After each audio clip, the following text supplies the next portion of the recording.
KPK bawa 5 koper dan 1 tas dari Balai Kota Ambon usai 13 jam penggeledahan.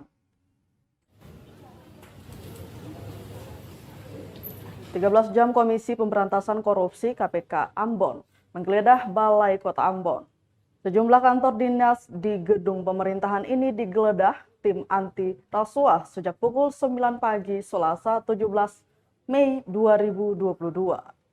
Mulai dari Dinas Penanaman Modal dan Pelayanan Terpadu Satu Pintu atau DPMPTSP Kota Ambon dan Badan Pajak dan Retribusi Kota Ambon. Juga Dinas Perindustrian dan Perdagangan Kota Ambon serta Ruang Kerja Wali Kota Ambon di lantai 2. Berdasarkan pantauan tribunambon.com sekitar pukul 9.46 malam, tim penyidik KPK mulai keluar dari lobi depan Balai Kota Ambon. Mereka membawa total 5 koper berukuran besar sebanyak 3 buah dan 2 buah berukuran kecil, serta 1 tas berwarna coklat. Tim penyidik enggan menanggapi pertanyaan wartawan terkait penggeledahan tersebut dan langsung naik ke mobil. Selain penggeledahan, KPK juga menyegel 2 ruang pada DPMPTSP Ambon.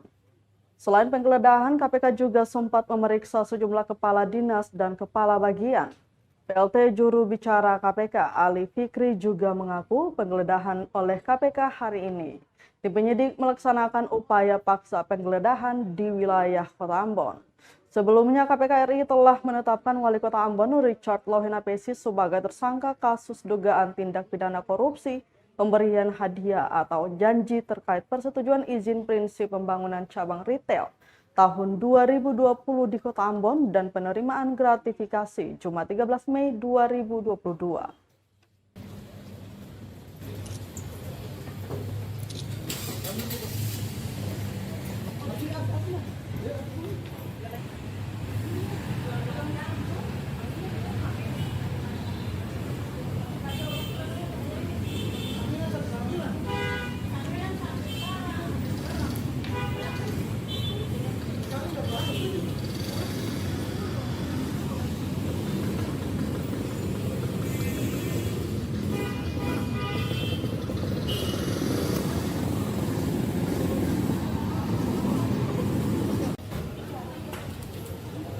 Terima kasih sudah nonton.